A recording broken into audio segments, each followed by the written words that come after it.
ready to talk about body image? Yay, I was excited about that topic. Yeah, it's a great topic. So, all this month we're talking about love. It's February. February is the month of love. And yeah, so today, the body is not an apology is the title.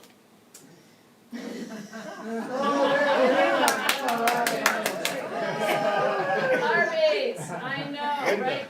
So I just wanted to show these because, so the one on the right, so that was when Barbie first came out, late 50s. Look at that interesting jacket he's got on. What is that? It's a swim jacket. It's a swim jacket? Who wears a swim jacket? You're from the 1950s. And the Barbies over, the two up top, so that's what I grew up with in the 70s. He's got his lovely blue, like, jumper on. I'm not sure what that is. Polyester. With his glasses. Yeah. It's polyester. Now, I just want to show you, so the ones on the bottom, I don't know if you could see those very well. So in 2016, I think this is so cool. So what Mattel did is they changed the body types of both men and women for Barbie. So they have 3 different body types for women and 3 different body types for men. So they even have a curvy Barbie, they have a shorter, a taller. I mean, they really changed it up. So it took them a long time, 2016. It's unfortunate it took them that long to do that. But these are the images that we grew up with. Yeah, so when I was young, I grew up with the image of the Barbie there at the top. I thought that I needed to have blonde hair. I wanted to dye my hair blonde because I thought that's what you needed to do, and I needed to have this skinny little body. And did anybody else influenced by that? I mean, it was just kind of ridiculous, right? To think that that's how we just thought we needed to look like that. So I think it's incredible that Mattel, there's something going on with my mic. What's happening? Am I just, does it sound okay? My P's and my, no? Okay, all right, okay. I just think it's great that Mattel did that. Yeah, that they actually changed it to make it to look more like us. Yeah, so I think that's incredible.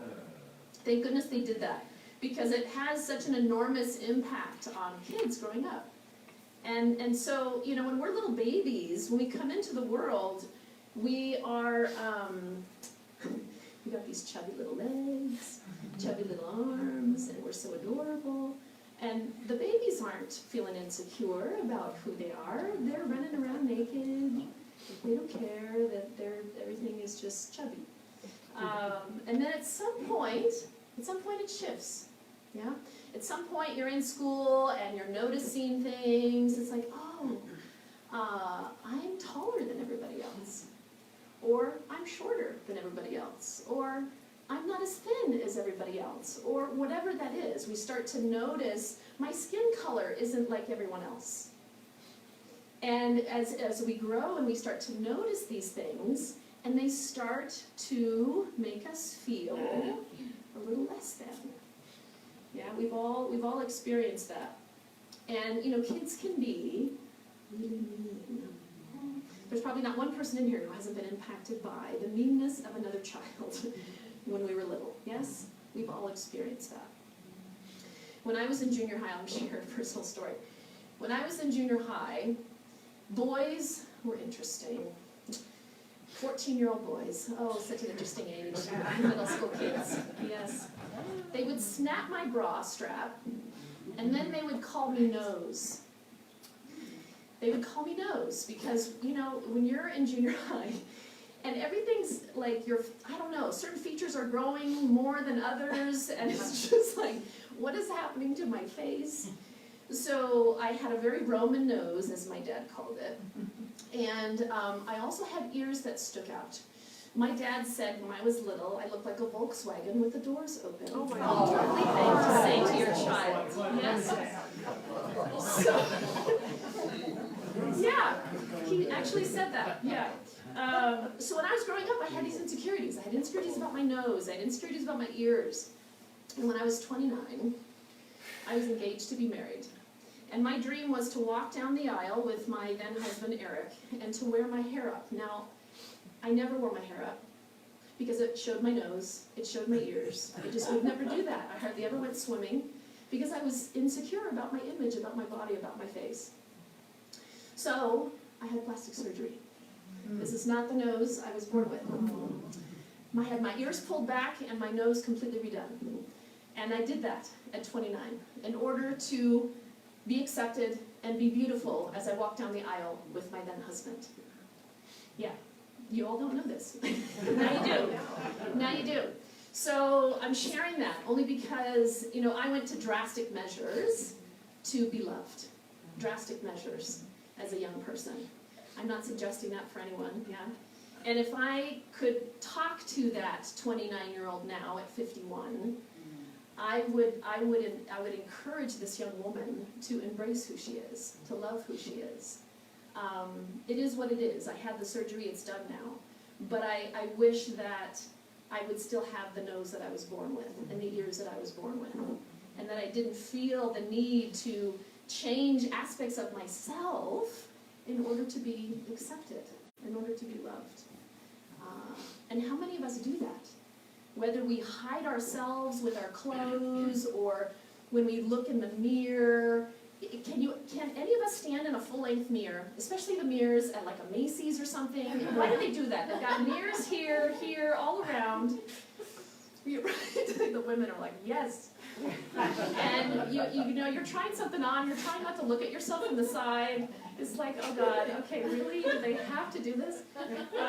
It's such an esteem booster, you know? It's such an esteem booster. And yeah, and you know, body image is such a big thing, particularly for women in our culture. Particularly for women, because most of the ads are these women with perfect bodies and the ads, the commercials, the billboards, all of it. And we grow up thinking we have to look like that. We grow up thinking we have to look like Barbie. We have to be perfect, right? We have to be perfect. But I think that when I was doing research for this, of course I found a lot of stuff about women. I think that men have also body image issues. They just don't talk about it like we do. Yeah, women, we get together and have coffee and talk about it. We just talk about it, and we've talked about it forever. It's just what, as women, we do, you know? Yeah, so I think that it's not a female issue. I think it's a human thing that we all struggle with. Yeah, we all struggle with. And as we get older, I was talking to my boyfriend this morning about when we get older, gravity takes over. And yeah, so the whole gravity thing is just such a joy. It's just such a joy as I'm getting into my 50s, like, oh, okay. This is nice. Yeah, my knees didn't used to look like that, but now they're starting to fall. Yeah. Just wait. I know. Yeah, I know. I am 51. We'll see, right? Yeah. Damn it.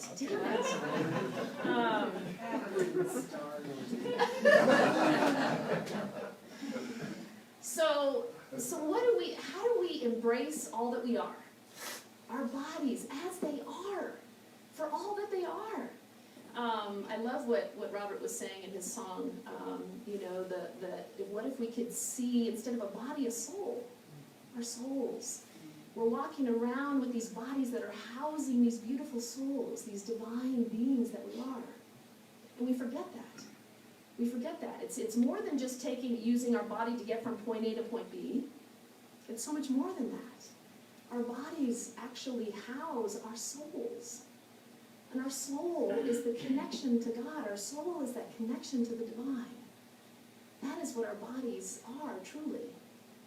But when we look in the mirror, especially a full-length mirror, we get out of the shower, it's like, oh God, I don't even want to look at that, right? That's how we feel. And yet, our bodies are beautiful. Our bodies are divine. Our bodies are God. That is because that is who we are. That is who we are. In the last 10 years or so, there's been a shift in body image. There's been a movement that has come about, actually. There's documentary films, there's more things coming out about body image, which I think is amazing. There's a woman by the name of Sonia Renee Taylor. You know who she is, yeah. So this is where this title came from, The Body is Not an Apology. She wrote a whole book. It's an entire movement, and it all started with this post that she did on Facebook. So here's what she said. She took a photo of herself in this corset. I don't know if you can see that. In the photo, I am 230 pounds. I have stretch marks. I am smiling. For this one camera flash, I am unashamed and unapologetic. Yes. So yes, right? You go, girl. Yeah. So her whole life, she was insecure about her body type. She was always a bigger woman, and for her, it was hard living in the world, being a bigger woman. And she had this shift, and she just decided, enough is enough. I'm not going to apologize anymore for who I am. I'm not going to apologize for my body type. I'm not going to apologize and hide out all that I am. And so what she did is that after this post, within 24 hours, millions of people around the world started posting pictures of themselves. Yeah, and they began sharing their imperfect bodies and the flaws of their bodies, men and women of all races and cultures and ethnicities and gender and disabilities and sexual orientation, all of it. And she then created a company around this and a Facebook page to allow people to post all that they're experiencing with this. Millions and millions of people actually are following this now. And so what it did was it gave people permission to just truly embrace who they are and not apologize for their bodies, to not feel like they have to hide something about themselves. And what a beautiful thing. What a beautiful thing, because we all do that. And even if we may say, okay, I know my body's beautiful, even though it's gravity's taken over, my body's beautiful. And yet you go stand in front of the mirror, it's hard, is it not? I taught a Loving Yourself class here, a 3-week class, how long ago was that? Maybe 6 months ago, something like that. And everybody had to have a mirror. Everybody had a mirror, and they had to say into that mirror what they loved about themselves, and that was part of the homework every single class. Now, I didn't bring in full-length mirrors. That would have been a whole other class. I would have gotten anybody shy to sign up for the class if I had done it that way. Right? Just these little mirrors. But it's powerful. It's powerful to be able to look in the mirror in spite of our insecurities and to still say, I love you. I love you. I love you, body. I love the whatever is happening here with my knees. I love that. I love, right? You know, so it's embracing that. And as Robert's song, you know, the words, it's like, as we love ourselves, we can love others even more. Yeah, we can embrace and have compassion and love others as we love ourselves. The other thing I've noticed with this whole body image thing is that how often we apologize in other ways. We'll say things like, I'm sorry, I'm tired today. I'm sorry, I just had surgery. I'm sorry, my back hurts. I injured my back. I can't do it. I'm sorry. We say we're sorry for so many things. I'm sorry, my knees just don't work the way they used to. We feel we need to apologize all the time for these things. You're tired, honor that. Your knees don't work the way they used to, that's okay. You don't have to apologize for that. We don't have to apologize for these things. Yeah. And so as you think about your own life, what are those things? What are those things that you haven't accepted or embraced about your own self, related to your body, your whole being? What are those things that you feel a little insecure about when someone sees that part of you? You feel like you gotta hide it, you feel like you gotta somehow hide it away. What are those parts? What are those moments when you feel like you need to apologize because for whatever reason? And what if, instead of apologizing, every time you catch yourself wanting to apologize, instead, you said, I love you. I love you, knees, for getting me around this world, for getting me from point A to point B. I love you. Jowls. My mom called them jowls. And it's like, oh, I love you, I love you.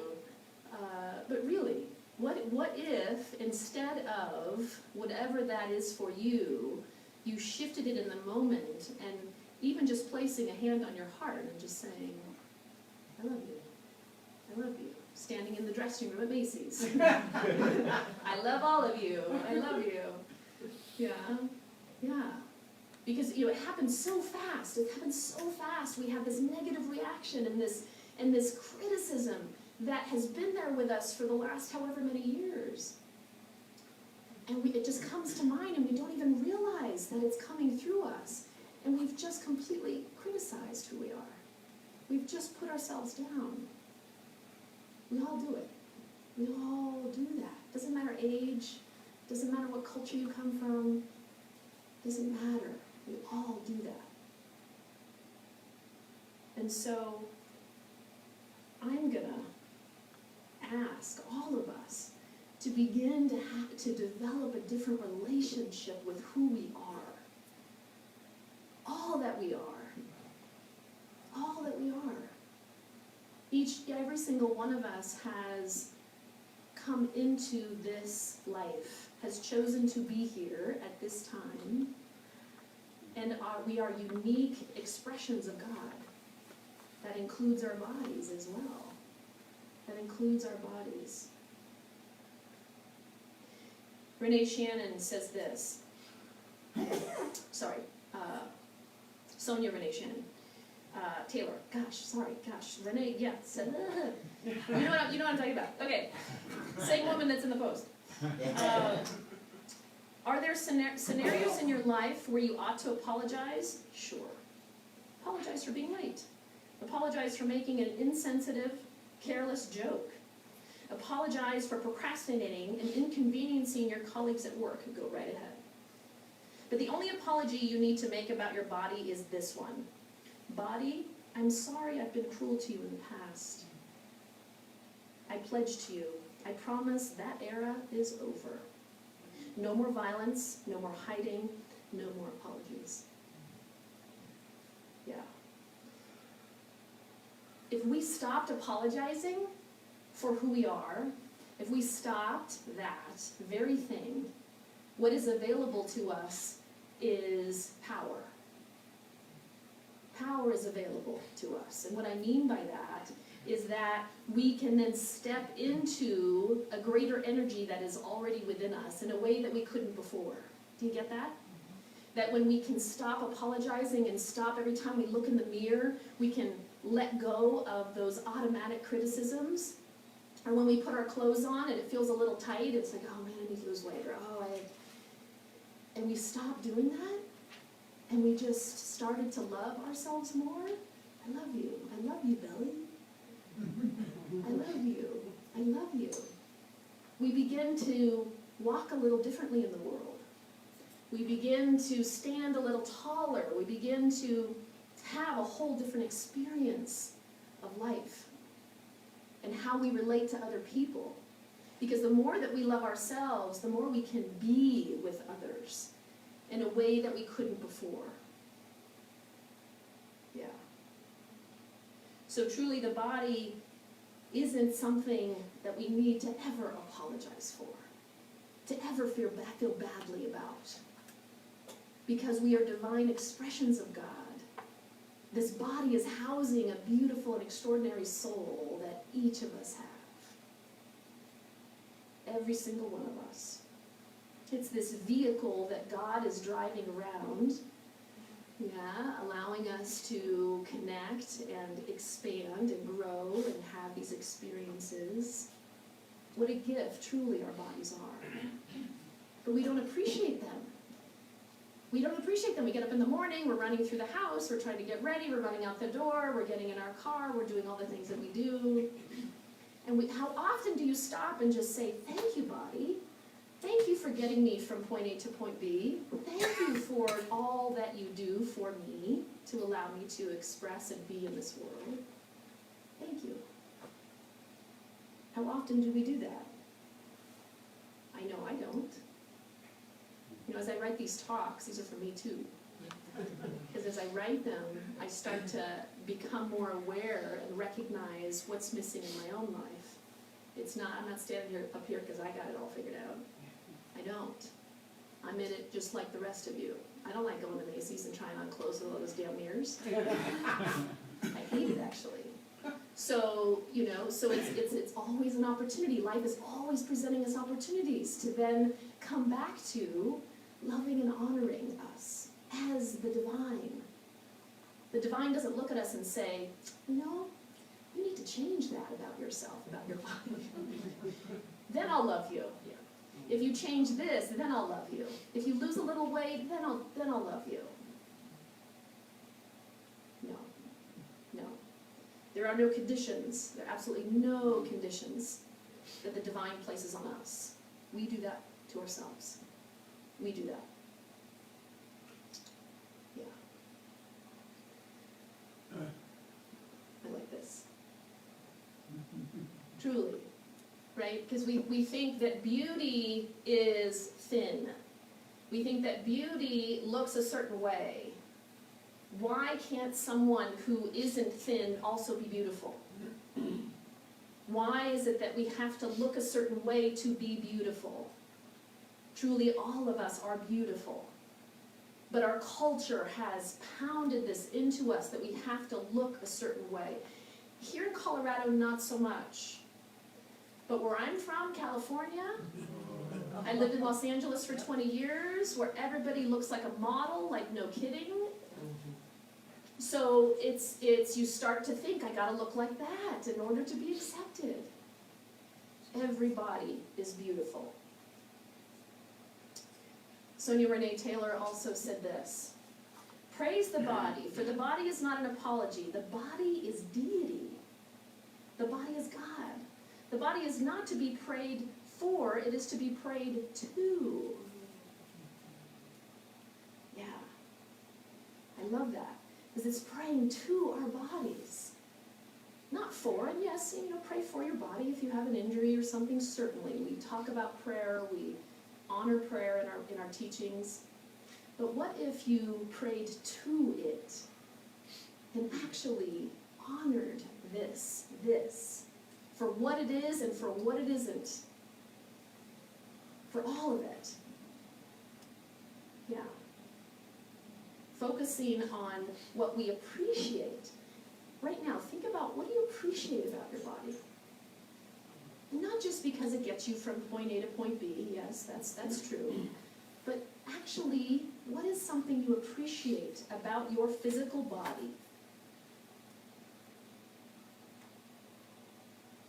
Something that you can say, I love you about. I love you. I love you, arms. I love you. And you start to kind of notice. There's a beautiful scene in the movie What the Bleep, a really kind of an older film was around a long time ago, about our thoughts and the power of our thoughts. And there's a scene in the film where she has spent a lot of time being so angry at herself and beating herself up.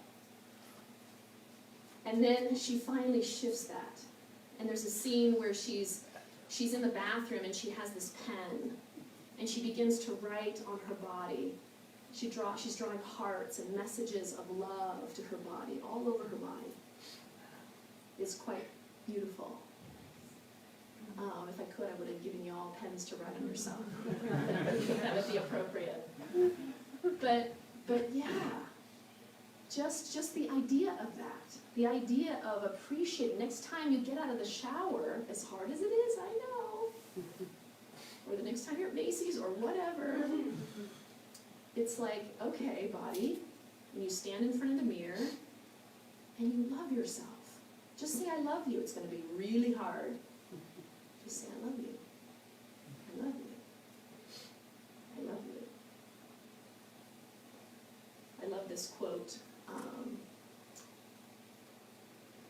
by Nayyirah Waheed. And I said to my body softly, I want to be your friend. It took a long breath and replied, I've been waiting my whole life for this. Isn't that beautiful? Yeah. So see, your call, your homework this week is to See if you can spend a day, a week, an hour without criticizing your body, without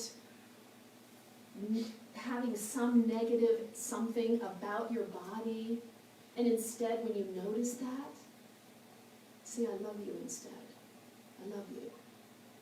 That's all you have to say is I love you. And the more that you do that, you're going to shift a lot. You're going to shift how you view yourself, but you're also going to shift how you walk through the world, truly. Truly. So I'm going to end with a beautiful poem. I've read this before. It's a little poem from my Loving Yourself class, and it just deserves mentioning once again.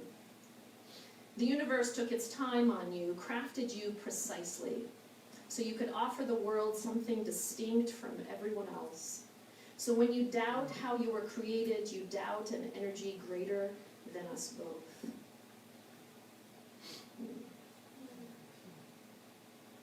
Let's say our affirmation.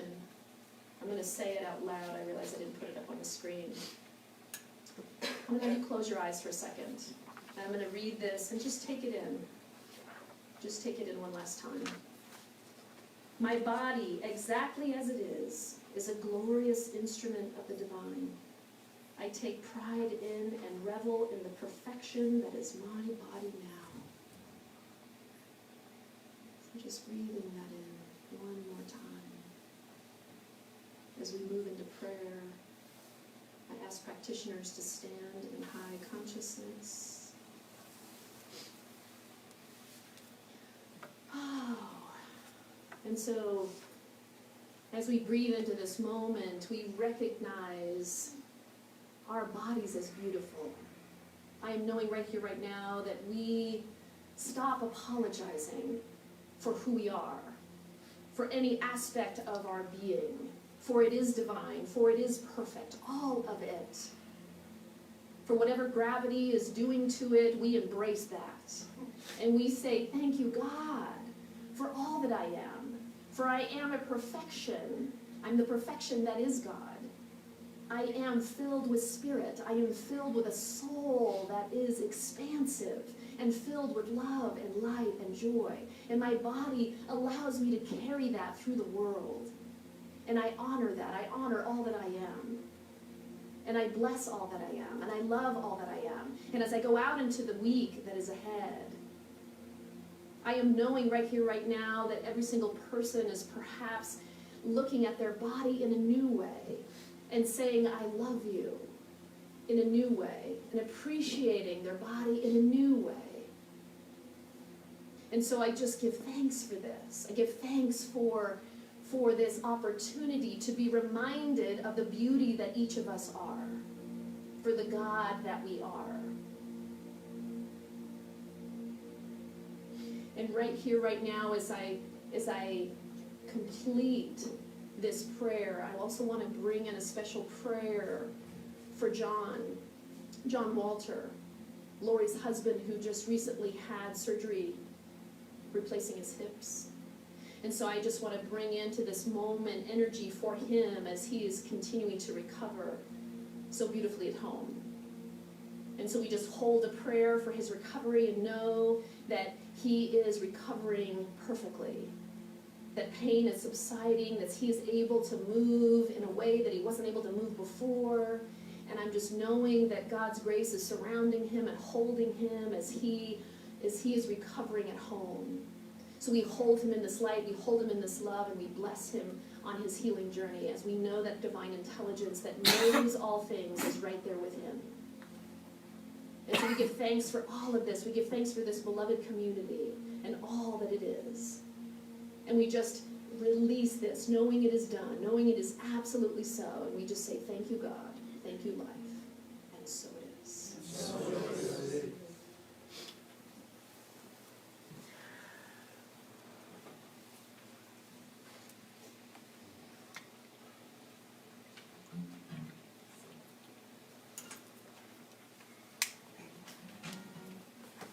So I guess what I realized today, is, as the day has progressed, is we're celebrating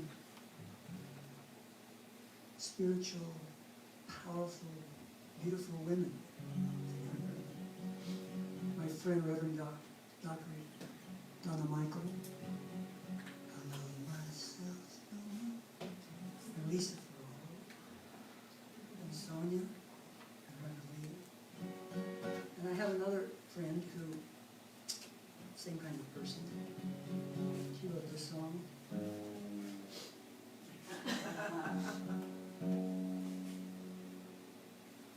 Making that shift. How we run ourselves.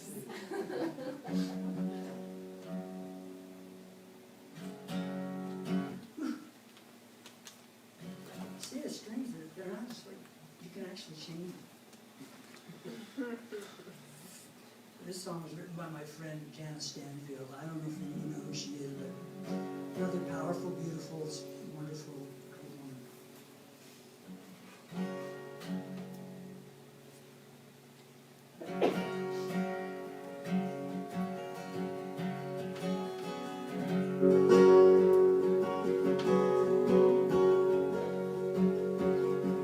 Thanks for the sound today, Chris.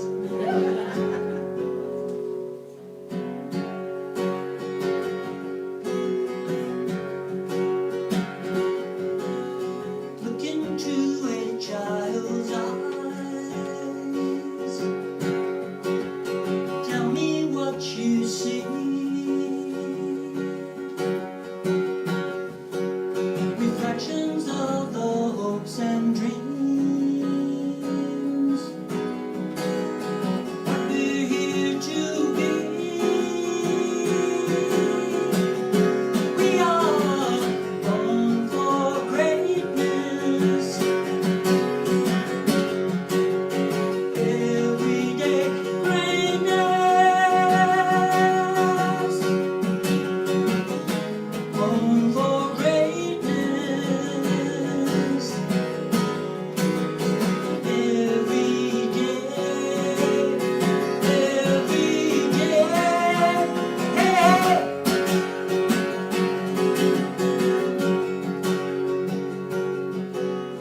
There's a soul in each of us, in every neighborhood, and I believe with all my heart, each soul is God. We are born for greatness. Everyday greatness. Born for greatness.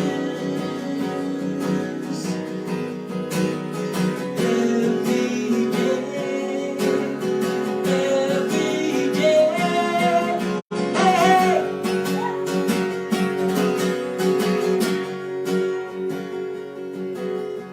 It isn't just the righteous stuff for all the world to see. We do great things every day. Quietly, we are born for greatness. Everyday greatness. Born for greatness. Every day. Hey.